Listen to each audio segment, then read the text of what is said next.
I created a fermentation program at Facebook.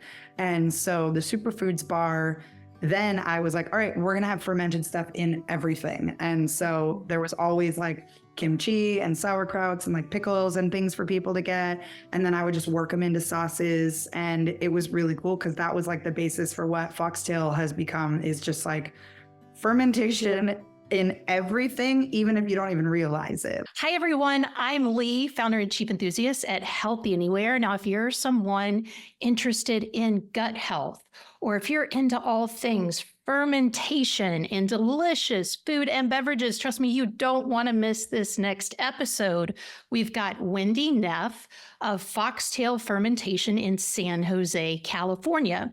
Now, along with her partner, Felipe, Wendy has crafted a multi-layered business all about fermentation, from lacto-fermented pickles and sauces and dishes to these incredibly, wildly creative beers and kombucha, including plenty of non-alcoholic options. I want you to take note of just how much they pour into this business. It is extreme. And really, this is only the kind of effort that's going to come if you're chasing your dreams. Enjoy this in-depth conversation with Wendy of Foxtail Fermentation in San Jose. Let's get to the show. Hi, Wendy. Hi, how are you? I'm well. How are you? Oh, I'm pretty good. Pretty good. Just getting it done today. Today's the one day the restaurant is closed? Yeah, we're closed Mondays and Tuesdays. Tomorrow's big production day. Today is usually like admin, shopping, just sometimes production. It's a little all over the place. Wow. Yeah. So to be clear, there are no like real rest days. Yeah, I wouldn't say there's like days. I get more rest today, though. I am, to be fair, I'm at home. I'm not in the shop. Okay, well, I just want to say thank you for spending time on like the one day that would be giving you rest. I hope to give you a platform to help share your story and your voice and the beautiful work that you guys are doing. Your bio is so juicy. It's beautiful. And I went to Bowman. Did you know that? Yeah, I saw that. That's really cool. Yeah. When did you go?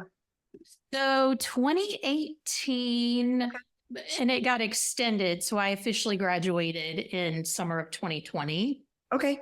And I'm over in Berkeley. And so it was like really cool, really special to find the Bowman graduates with these beautiful food businesses. Yeah. So yeah, and we can touch base. I had some other thoughts on that, but let's dive in. This is all about you, all about Foxtail. So if you don't mind, I'd love to start by sharing. I'm just going to read your brief bio. It's just beautiful. So this is from the Foxtail Fermentation Project website. For 12 years, Wendy has delved into food as a conduit for healing and inclusivity. Motivated by her health experiences, she mastered holistic nutrition, fermentation, and plant-focused dishes. Having pioneered Facebook's superfood and fermentation initiatives, Wendy now aims to democratize specialty foods, expanding access and appreciation for these nourishing flavors across the Bay Area and beyond. Ooh. Okay. Oh, I think my husband must have written that. It's really beautiful. And there's a lot to unpack in that, right? I thought we would start with how I start all our conversations and really just diving into what does healthy mean to you and why is it important? I think about this a lot because I do think that healthy can change and mean so many things, and it can change per person and also like even per individual, like depending on what's going on. I think that healthy is like extracting it from a literal sense and putting it just more as this like all around like lifestyle and concept. Like healthy is nourishing in a lot of different ways, nourishing as in what makes you feel good. So when you eat it, like you're feeling satisfied, you're feeling fulfilled, but you're also feeling like emotionally fulfilled, or providing like it's good feelings, it's good memories, even like it's good sense. So I think that that's a really big part of health. We can kind of like eat salads and vegetables and, you know, clean proteins and all these things all day long. But if you're not eating something that also kind of like fulfills your soul, like it's really hard to sustain that. And then is that healthy? It's things that feed more than just your calorie count, like things that feed your soul, things that feed your heart, things that feed also like a social relationship. I come from a place of recognizing a lot. I think that there's a lot of food anxieties out there for a lot of folks, and like finding things that really make you feel like comfortable and like safe with eating is also a huge. That is beautiful. And you're talking our language because, you know, all of the places, and of course, why you're on here is at Healthy Anywhere. We're searching for the best of what's healthy, sustainable, and delicious. So it's got to be soul satisfying. Mm-hmm.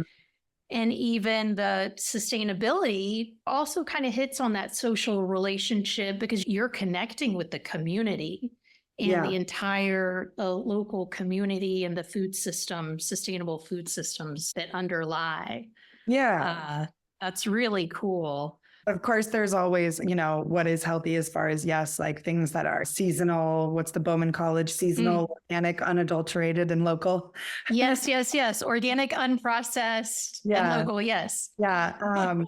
Yeah. And so I think because a lot of times I'll have people come in and like sometimes when the food comes off as too healthy, a lot of people are like, oh, this is healthy food. And like I said, like without having the aspect that makes it like, no, it's an experience though. And that's what gets people interested in it to where they're like, oh, I didn't think I would like this food. It's all like healthy, but it's actually really good. I'm like, exactly. That's the only way. This is what we want people to experience, is that understanding that healthy can be delicious. Yeah. And so thank you for this work that you're doing. It's really important. So it sounds like you've got a lot of depth around talking about anxiety around food. And then it sounds like there were also maybe some things in your history that led you to studying holistic nutrition. So I'm curious if you could speak to what drew you to holistic nutrition and diving into the studies. So I grew up in the Midwest, and I think that came with just growing up with a lot of just like heavy comfort food. I was always considered like a really picky eater. There were so many things I just wouldn't touch. And I was like scared of food. As a kid in the 90s, that's just considered like you're just a picky eater, you're whiny, whatever. And now I am grateful that there's starting to be more understanding around this and like realizing that there's definitely some really intense relationships that especially children could have with food. And I just had a lot of anxiety and fear around food and growing up and like trying to get more into trying things and having a lot of gut issues and having you know, just like always being an overweight kid, always having bad tummy aches. I would get sick a lot, like just being a generally like not super healthy kid. And I finally started to learn a little bit more about it when I moved out to California when I was 18 and started working in a vegan restaurant. And I had no relationship with vegan food. I was kind of like, what? Like, and this was good. Was this good karma? It was good karma. Yeah. Okay, cool. Yeah. I got into there and just started to learn about it just because it was like the job that I had, and started to put pieces together of like, oh, when I eat this stuff, I get really sick and then I feel tired and all of that. Yeah. I just kind of started to change my diet just based on that. And I became like vegan and vegetarian for a while and learned about fermentation because of that. My boss was making sauerkraut. So I was like, oh, that's kind of cool. Sauerkraut, isn't that just like gross stuff in a bag that my mom cooks down till it's nothing? That's disgusting. And then realizing like, oh no, actually it can be really good. And so, yeah, so it was kind of just like a little personal journey, just like experiencing that, feeling better, realizing stuff. But then in 2009, my dad was diagnosed with frontal temporal dementia. And wow. And I was just so sick at that time too. I just got really fixated on trying to understand more about food and diet and lifestyle and just all sorts of things, because all of a sudden it was very real to me that I'm at risk for these things. And I found Bowman College actually through an ad in a magazine. What was it? The Edible, whatever. Yeah. I was just like sitting, I think I was on the train to San Francisco, and I was like reading through that magazine, and I saw an ad for Bowman College, and I had been looking into stuff like this too. I had looked at some like dietetics programs and stuff like that. And I was just like, I don't want, just none of them really seemed like what I wanted. I was like, I'm not trying to figure out medication for people or whatever. I looked into Bowman, and it was at a time in my life where I was just making a lot of changes, and it was just perfect. Kept going. Like, wow. It just changed the way I made food, the way I ate, the way I kind of lived my life. So 2009, was that? Wow. Yeah, 2009 was when my dad was diagnosed, and I think I started Bowman in 2013. Okay. I'm really sorry to hear about your dad. That's just so challenging. We had that with my grandmother. It's us. So It's a wild thing, but what's really wild with that is he was diagnosed in 2009. My dad's still alive right now. How is he functioning? We are at the point, he's definitely, towards the end, but up until this point, done really well. And I know a huge part of it has been that my mom is a very hard-headed woman and wasn't really ready to give up on that, and worked really hard to make sure that he stayed healthy, that he takes supplements, he takes lion's mane, she gives him like turmeric and all this stuff, and he eats really well, like, and it's pretty miraculous, but it's been like 15 years and he's still going. So wow, that's amazing. Yeah, that's a massive testament to healthy lifestyle and support as well. You always hope that you have the healthy lifestyle to prevent these things, but it also does help, right? Helps with everything. Yeah. I'm curious. So diving back into your history. So it sounds like you got into Facebook and were doing some stuff with the culinary programs there. And I'm curious, that's, kind of a change, getting into corporate America a little bit and like very much tech, right? Silicon Valley is so interesting. So I'm just curious, what would you say were your main takeaways, or what did you learn from your time at Facebook? Honestly, like the whole time I was there, I thought of it as paid R&D. I got that job and knew that I didn't know enough. Like, I knew that I could cook. I knew about ingredients. I knew about all of these different foods and health and herbs and all of this stuff. But I didn't know how to put that into a like professional setting as much, because I had only worked in like a tiny little vegan cafe and a couple other like little small like vegan vegetarian restaurants. And I didn't know how to do big production or anything like that. Going into that was just like this opportunity to just learn like how to massive production. Exactly. We had to feed hundreds of people a day. And what was really cool about it was that we had a new menu every single week. And so it was pretty wild, because it meant that I was learning something new constantly. And it was an opportunity for me to just like, definitely a lot of faking it until I made it. Cause I was like, raw food, I mean, you don't even cook it, easy. And then like teaching myself how to sprout grains and seeds, and teaching myself, and obviously like getting some help from other people in the kitchen, but learning how to do, making sprouted seed dehydrated crackers and making like wraps and all of these things. We had this like refrigerator sized dehydrator that was incredible.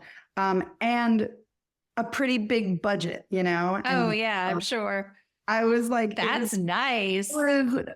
nearly unlimited in what I was able to do there. And so the superfoods program exists. I was hired into that program. It already existed when I got there. And it was Okay. cool. And it was really exciting. It was pretty early on in it. And they had some cool things that they were doing. But I got in there and just got super into it. So it just gave me a chance to come up with like all sorts of crazy recipes. And I just taught myself as much as I possibly could.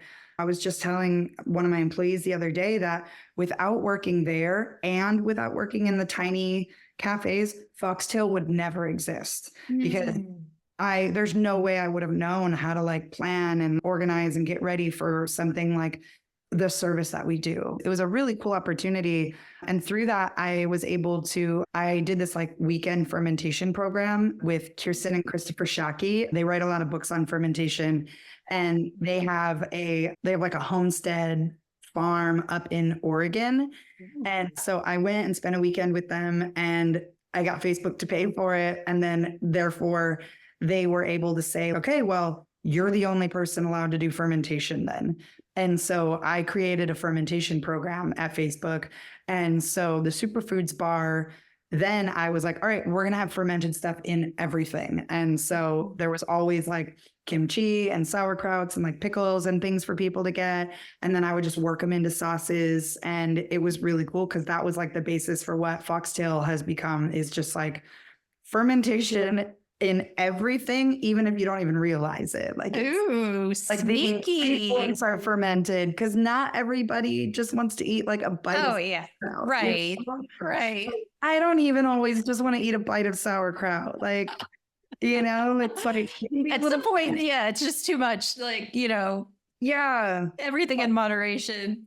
Yeah, exactly. But it's like your garlic is fermented and your tomatoes are fermented, and all of these things that go into your food is fermented. Then you're getting like so much good like live cultures and healthy things, and it makes it more nutritionally like bioavailable. It brings out the health of like what you're eating.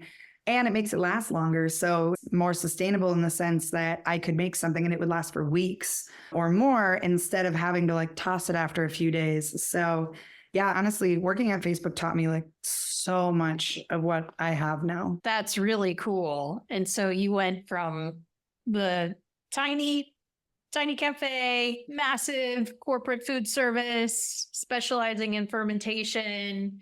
And then at what point did you decide, okay, I'm going to meet in the middle and open my own place? How did that come about? Yeah. So I left Facebook in October of 2019. It just, the corporate side of it was getting to be too much. There is a lot of that, just like kind of classic kitchen behavior with chefs acting a way that I just didn't want to deal with anymore. Wow. I think I had just grown as much as I could there. I thought that there was like a bigger path for me there, and it just turned out there wasn't. And I just was very tired. And I was like, all right, well, that's enough making food for Facebook employees. Like, I'm good. I want to do it. I want to do something else. So I left there and started doing just like side work. I did do a little bit of nutrition consulting, but that's the program I did at Bowman. I did the nutrition consulting program. And I actually found I didn't really like doing that. It just wasn't for me. Like I liked making food and I liked helping people eat food, but I didn't really like helping them decide what their diet should be. And I was doing some menu development for some restaurants and for some companies. And then the pandemic hit and like all of that just stopped. And I had nothing going on. Absolutely nothing. I had no job.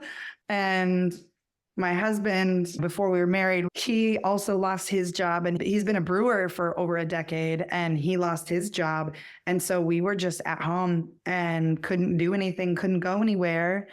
And so we were just like home brewing and making and like fermenting stuff at home and slinging bottles out of our garage. Like, nice. I was just setting up. I was like, hey, hit me up if you want to come buy jars of sauerkraut or whatever. Posting online on social media or okay. Yeah. We had just made like a little Instagram and we were just like selling it out of our garage to like friends and stuff like that. When we would do this I'd like set it down in the garage and then back up and be like, all right, come get your friend.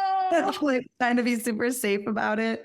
Oh, But it was really fun. And then we had too much stuff. And then we just kept going with it. And we just kind of started talking about like, what would it be like? Like, how crazy is it for us to think that we could open a place? We got connected to someone who owns a lot of real estate downtown. And turns out he was looking for someone to put in a brewery. And yeah, we got connected with him. And we were like, hey, we have zero business experience at all. We don't know what we're doing, but we make good beer and we make good ferments. So that's cool. wow. Yeah. Like we had started to make foxtail a known thing, at least amongst our friends. We even did a couple little pop-ups like at our house, and we had entered into a homebrew competition and won, and just little things like that. But we were like, okay, people like it. Yeah. And then it actually just took off pretty fast because it was like, here's the space. Do you want to do it? Okay. I mean, the world's ending anyways. So I guess why not? Might as well. Go for it. Oh my goodness. So when was that? Like around what month are we into the pandemic when you said, yeah, let's do this? Yeah, we were introduced to the guy who is now our landlord. We were introduced to him in July of 2020. And then we got the key. We finally like settled on a place and got the keys to our shop in February or March of 2021. And then we opened April 2022. So it took almost 2 years from saying, wow. Yeah. But it was like from saying that, what if we opened a business, to our grand opening was less than 2 years. And during a worldwide pandemic. So yeah, details, Wendy. Wow, that's really impressive and bold. Yeah, it was bold for sure. But I just think it felt like the only option for us to some extent. Like for Felipe, like my husband, like he had already been as high up as he could really get as a brewer. And he had already gotten some good positions. And it was just like, you either go and just work for another brewery or you do your own thing. And for me, it was the same. I was like, well, yeah, I could go and find some other restaurant and go try and work my way up to being an executive chef. But I'm tired of working for dudes that want to yell at me. So I don't want to do that. Nice. And okay. And then and this was before you. So you two are married now. Is that? We're married. Wow. We just got married last summer.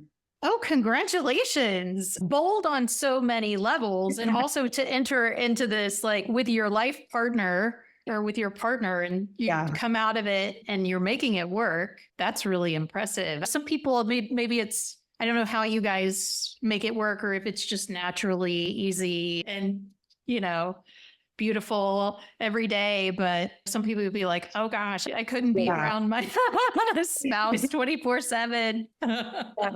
We're definitely super fortunate. I mean, we get along extremely well. Right now is about the most amount of time we get apart. And he's like in the other room right now. If it wasn't for AT&T coming down today, he would be in the other room, but he's at the shop right now. But yeah, we work together very closely and very well. And like, while we do have very separate roles, we are definitely running the business together. And it's not without challenge, of course, but it's definitely pretty amazing how well we are able to do it together. And I think that part of what makes it really fun is that we help each other with ideas a lot, and like our things come together. We're doing this crossover. This is why it's called the Fermentation Project, because we'll come up with a beer and that beer has a fermented fruit syrup or fermented carbonic macerated fruit, or even things as weird as like fermented mushrooms or crazy botanical herbs that I work with that are put into the beer. And then vice versa. Like I've made vinegars over the years. I've made syrups and shrubs and things out of the beers. And then, so we're always coming up with these things together. Or even still, like he'll make a beer and I'm like, I want to make a non-alcoholic version. And so I'll come up with something that's like adjacent to that. And so it really helps because it's like, we're always keeping each other inspired and coming up with new ideas. That's incredible. I hadn't realized how intricate and involved it is, and how like your beverage program is tied to the food program, and like And wow, that's really cool. And I love how you say our things just seem to come together. That seems like a common theme from the beginning of, obviously it was just the universe just charting a clear path for you to do this thing and you're making it work. And that's wonderful. Yeah. How did you come up with the name Foxtail? So now I understand the fermentation project side of it, right? How you're playing and keeping each other on your toes. That's awesome. But yeah, where did Foxtail come from? Something that we kind of like had from the beginning is I think both of us have a long story of what got us to where we're at. And a lot of what we make comes with a story. A lot of the products that we come up with, and this has been since day one, are like created because of like a memory or an experience or a place or a person. Like the first sour beer Felipe and I ever made together is a beer that we actually have on right now. It's called Sunday Funday. And I came up with Sunday Funday because I wanted to make a beer that was inspired by Sundays that I used to have at this house that I lived in, and it was called the Farmhouse. And it was really special. And Sundays we called Sunday Fun Days, and we would go to the market and we'd garden together and we'd listen to music and grill and everything. It was really fun. And we had this huge peach tree in our backyard, and it was just like the best peach tree ever. So I was like, I want to make a sour peach farmhouse ale, call it Sunday Fun Day. So it was literally a beer that was like made because of like good memories. And so that's like Foxtail. And then our story got started on Fox Avenue. The garage. Yeah. Yeah. And, we were like, okay, we really like that concept there because all of this got started here and our relationship included. Like the first time we ever really talked, we talked about this. We talked about how we both had a dream of having our own place one day. I really wanted to have some sort of cool, like little restaurant cafe, and he wanted to have some sort of cool brewery cafe thing. And like, it was a thing that we shared, and we started dating and homebrewing together pretty much at the same time. And yeah, so that's where Foxtail came from, was just like this entire story of what it is that we're doing from the absolute start of our relationship all through every product that we make. It comes with a story. Oh, I love learning all of this because it's just so much deeper than anyone could know. It's incredible. One of my questions was what's one thing most people don't know about fermentation? I'm just going to pause and say, you've just told me like 30 things most people don't know about your restaurant. But yeah, I'd love to maybe get a little nerdy about fermentation with you. What is one thing people don't know? I mean, it's so interesting because I guess sometimes it's hard for me to know like what. Oh yeah, you're so steeped in it. And I think people don't realize how much you can ferment. Like you can ferment everything. And it is so cool. And there are so many different ways to do it. I honestly still feel like I have such a basic understanding and like depth of fermentation, even though I do a lot. It's like there's so many amazing things out there. There's lacto fermentation, right? Like salt fermentation, sauerkrauts, salt pickles, kimchis, things like that. Mm-hmm. But that can really expand itself into a lot of places. And the amount of ingredients that you can lacto ferment is pretty wild. You can make lacto fermented honey. Like you can make lacto fermented mushrooms. You can lacto ferment dry ingredients and fruit. And so that's really fun. But then I do a lot of like sweet fermentation, and it does use sugar, but it's also this really cool way of like breaking down fruits and herbs and botanicals and extracting so much of their flavor into this like sweet fermented syrup that can then be transformed into something so complex. Vinegar fermentation, so you can take all of this into stages and you can blend these things together so that you're creating a product that literally has so many different types of yeast and bacterias, and it's so complex. And then in the end, you're given this flavor that literally cannot be created in any other. You can't cook it and salt it to make it taste like this.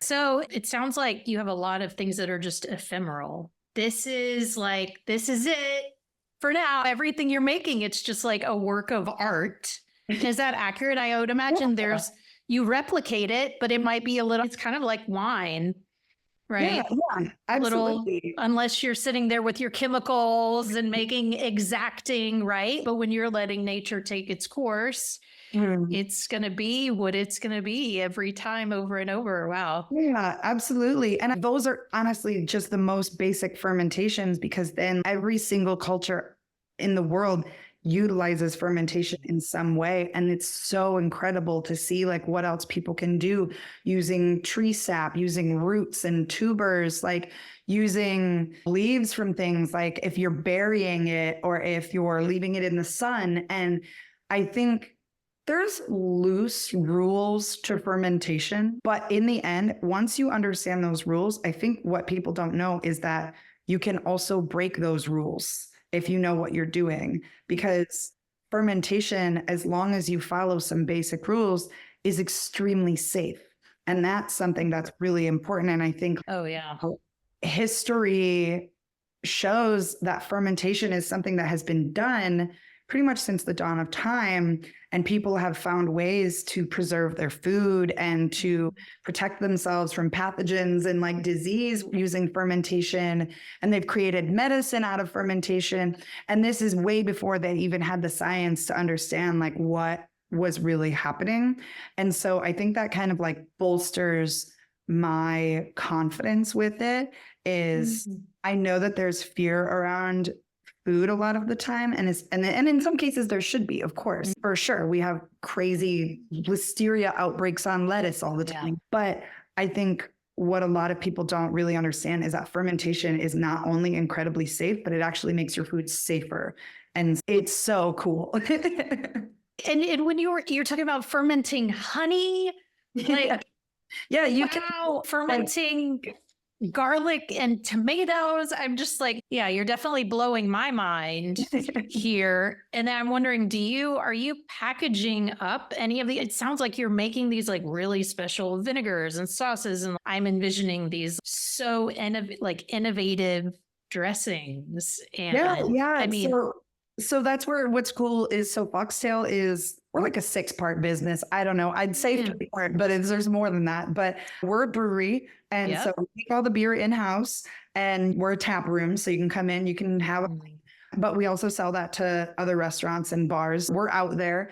And then we also package some of our beers. So you can buy bottles to take to your dinner party or whatever, or a picnic, whatever. And then on the food fermentation side, we're a restaurant, and we do processed food, like manufacturing as far as that. So like all of the sauerkrauts, the kimchis, the mustards, the vinegars, salts, I'll make like fermented infused sea salts that are like for seasonings and stuff like that. Wow. So then we package everything and sell it in-house as well. So you can buy jars of it, as much as I can keep up with it. I mean, this sounds so special. I'm like, oh, do you ship? We do. Yeah. We do. The beer we can ship anywhere in the state. And then the food and all of that, technically I can ship it nationally. So and I think we try to keep our website up to date. It's not always up to date, but we do have an online store where people can order it.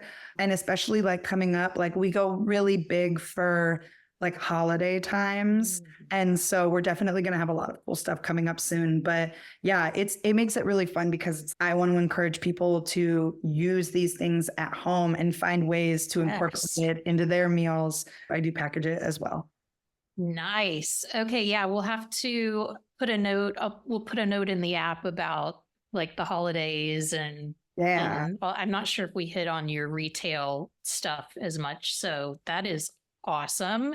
And I also imagine, because I get a lot of feedback about the challenges that restaurants are experiencing. So would you say that having these 6, however many parts of your business, that diversification helps with the sustainability of your business model?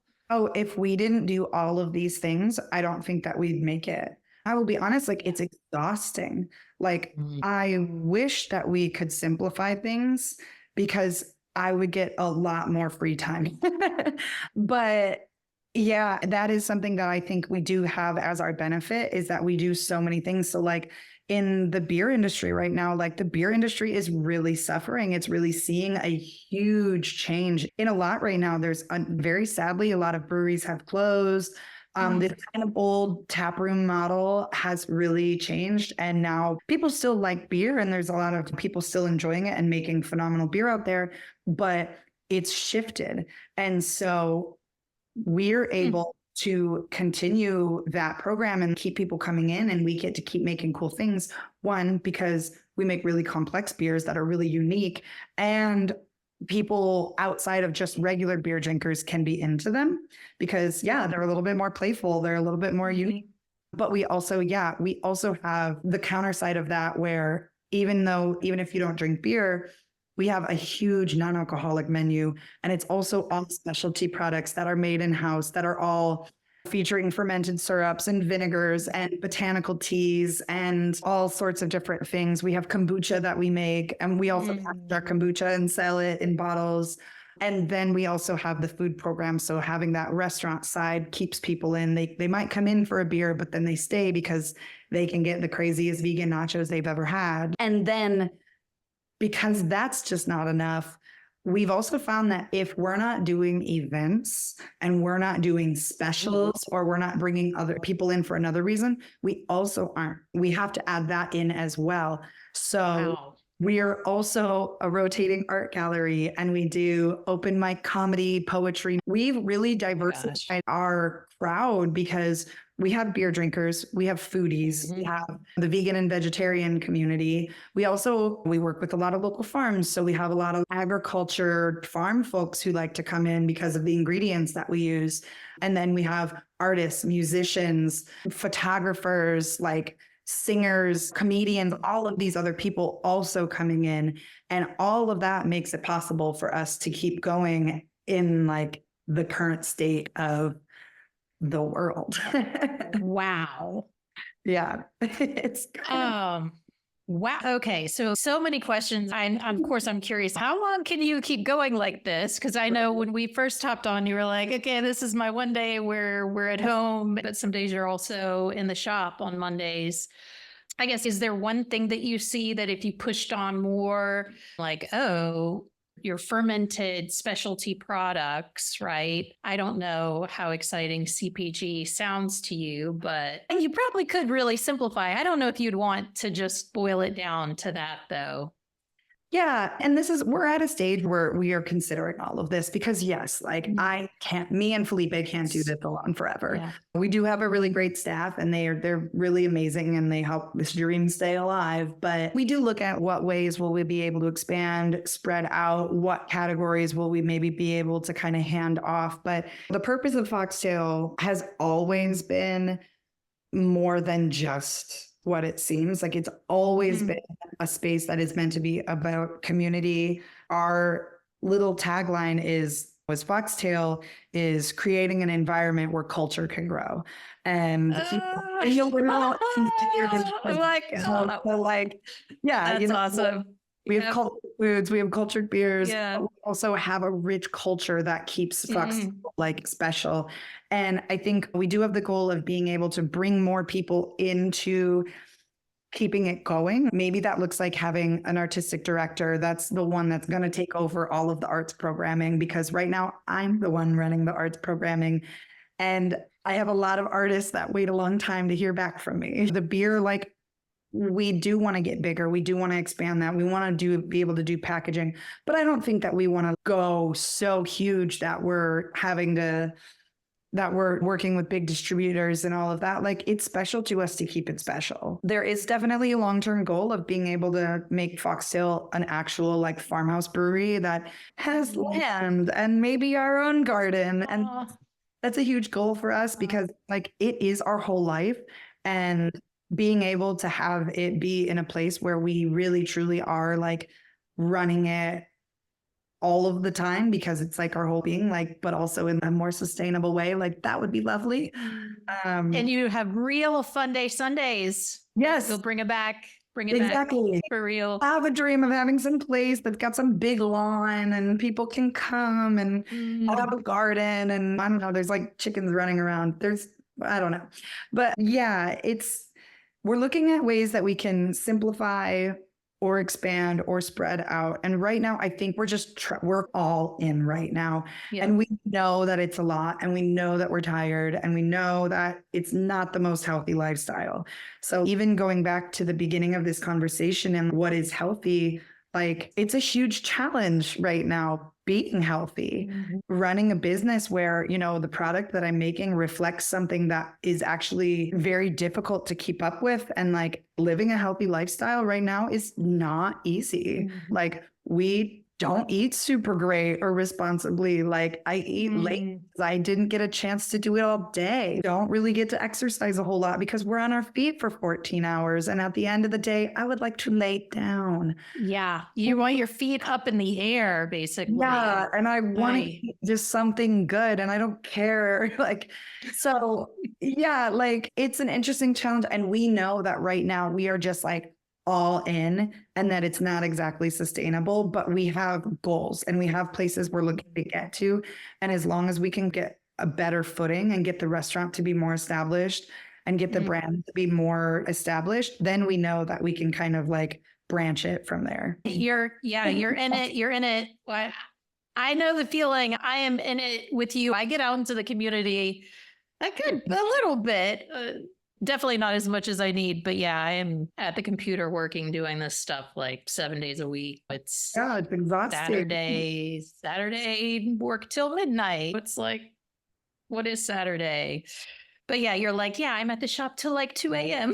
I'm not going to compete with that.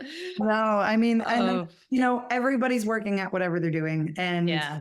It does help that we see so many other people doing really awesome things. And it's exciting to be celebrated. It's exciting to celebrate other people. And like, just in so many ways, like we're really all in this together right now. We're just all doing different things. And so I am fortunate to have a partner that does this insane thing with me. And it's really amazing. I think it's so cool that you guys have what you've built and how you've been able to how it's come about and developed. And it's just a beautiful story. Oh, thank you. Yeah. And so, goodness, I guess we've talked so much about your business, about your story. Is there one thing maybe that you wanted to highlight? I don't know if we've talked about it or not, but one thing you wish more people knew about your business. I think the thing that I love the most is when people come in and see that it is all an experiment, and that's the experience. It's a project. We're learning, we're growing, we're looking for ways to come up with something new.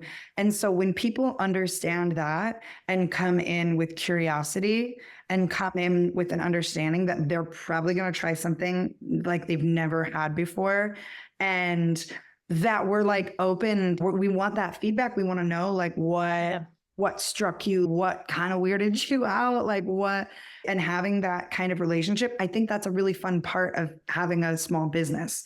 So I think that's what is people have to come into our spot understanding that they have to be curious and they have to be interested in maybe trying something new and know that it's always going to change because that's just what it is. It's not always going to be the most consistent to where you're always going to get the same thing every time because there really isn't an equation that gives us that in our situation. And so to have fun with us, to come in and be like, ooh, what's on today? I don't know if you're familiar with the Enneagram, but I'm a 7 on the Enneagram, which is the Epicurean, the adventurous, always wanting to try everything. And I'm like, you are a dream for every Enneagram 7, because it's every trip to Foxtail is an adventure and you don't know what you're going to get. And you can try lots of little tasty bits. I think it's rude not to get the full spread, right? And try, and then, but I would want to just try like everything.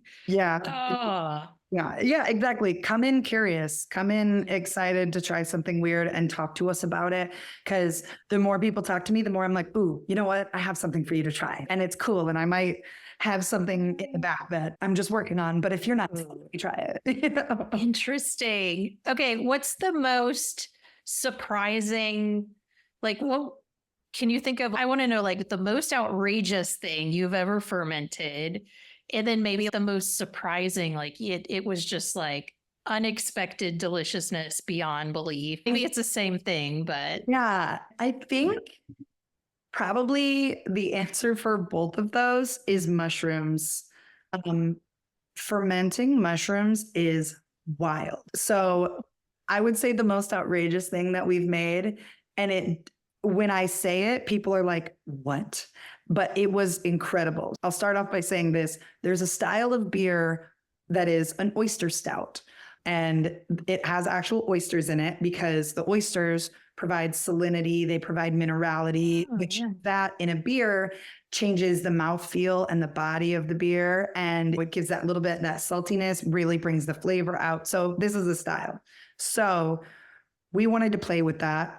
And we made a beer that was a black saison with oysters, but also because that wasn't enough, we did lacto fermented king oyster mushrooms and we added those to it as well. And it was incredible. The king oyster mushrooms, when fermented, have this deep umami, sweet kind of tanginess to them, super earthy, a little bit fruity, and so cool. And so we added that into this black saison and it was truly incredible. It was such a beautiful beer. Like it had such like rich body and just, it was so roasty. And you would never, if I was just like, here, try this black beer. yeah, there's like mushrooms inside. Yeah. Like, oh, wait, there's like putting mushrooms in the beer. Okay. Yeah, mushrooms and oysters. Give me a break. And like, Right. yes, some people were like, too much, but honestly, we sold so much of it. It was a really great beer. So I would say that's the most outrageous thing that we've done, but it was like, we don't go for like gimmicky stuff. Like we try and have balance, and that's, it's a style, and we just added a little extra zhuzh to it. And it's just like, you're like, okay, oyster, you get the idea, you're making connections, you have a vision, very bold also in your vision and your experiments. Yeah. But it was really cool. It was really cool. And nicely done. And then, but I will say the most surprising thing is just the types of flavors that you get out of fermenting different mushrooms. So golden chanterelles, when you ferment them, get this like apricot flavor, this like just bright, tart, kind of stone fruity, weird earthiness to them. And so I fermented those and made like a shrub with them. So it's like a golden chanterelle and apricot. So we do this process called carbonic maceration. And that's where you can take like fruit usually, and you put it in a fermentation vessel and you just fill it with CO2 and then you just seal it. So the fruit ferments on its own. There's no salt, there's no sugar. There's nothing. And it ferments inside its own skin. It's a wine technique, but we've done it with everything. I'm literally doing it to tomatoes right now to see what happens. Interesting. And so we had these carbonic macerated apricots that were so good. And then we had these fermented chanterelle mushrooms, and the blend together is so beautiful. Like it's so bright and tangy and sweet, and you would never know that it's mushrooms, but they're incredible. And so how did you incorporate, this was like a side dish, just a little? No, I made it into a drinking shrub. But this it's kind of like a blend between like a syrup and a shrub. So it's like, you can put it into a cocktail or a mocktail. You could like put it into sparkling water. I had someone say they put it in their hummus when they made it and that it was good. Like you can make a dressing out of it, like anything like that. Yeah, it's really cool. And is that one of the things that you would have? You've got a case, like you've got a refrigerator with all kinds of tasty things inside that people can come in and purchase so you come in, have your beverages, have your plates, and then make sure to raid the fridge before you leave, basically. Yeah, exactly. I do still have I have some bottles of that in my fridge right now that are for sale. So yeah, that's a really cool one. Oh, that sounds so lovely. Yeah. Well, you have been so generous with your time. I know we're right up on time. I did like one more quick question. No, of course. When you're not making the ferments, where are there any other places around town or even in the world where you're like, oh, I love eating here, getting fermented dishes, or places that are doing similarly cool things? Yeah. Luckily, more and more chefs are working with fermentation now and like incorporating it into menus. But just in the Bay offhand, there's 2 spots up in Oakland. There's one called Day Trip. Oh, yeah. And then Snail Bar, both really cool. Definitely doing cool stuff, definitely utilizing cool fermentation, and their menus are phenomenal. There is a wine bar around the corner from us called the Good Time Bar, which is like a natural wine bar. And we're good friends with them, good friends with the chef, and he's an amazing chef. And he is doing some pretty awesome stuff as well. Oh, it's like the Good to Eat Club or something like that. Damn, I can't remember what it is. The Good Culture Club? Was that it? Yes. Good Club. I was like, good something club. Yeah, that place was awesome. I don't know how much. I mean, I think they've got some like funky stuff thrown into their menu, but like they were making stuff that seemed really special. There's a lot of great stuff out there for sure. Oh yeah. Yeah. Thank you for your generous spirit and for what you're bringing to the community. I love the adventure and the curiosity and innovation that you guys are doing at Foxtail. I can't wait till you have your farmstead iteration and we can come out and have a Sunday fun day. Can't wait. No, you're ready. You're ready. I'm so ready. Yeah. Yeah. For having us on here. It's always really exciting to talk about what we do. And it kind of, each time I get to do it, it's a little bit of a reminder of what I'm doing, So yeah. It's so important just to take a step back and look at how far you've come. Yeah. Make note of the lessons. Like, I know there have been so many learnings, and I'm always like, okay, I'm rewriting the past. These were lessons. I learned so much. Like, everything that you've overcome is all information on how to do it better going forward. So yeah, exactly. So great experimenting. All right. Well, thank you, Wendy. All the best to you and Felipe. Please do keep in touch, and I will look forward to continued delicious developments coming out of Foxtail. Awesome. Yes. Thank you so much, Lee. All right. Thank you. Bye. Bye-bye.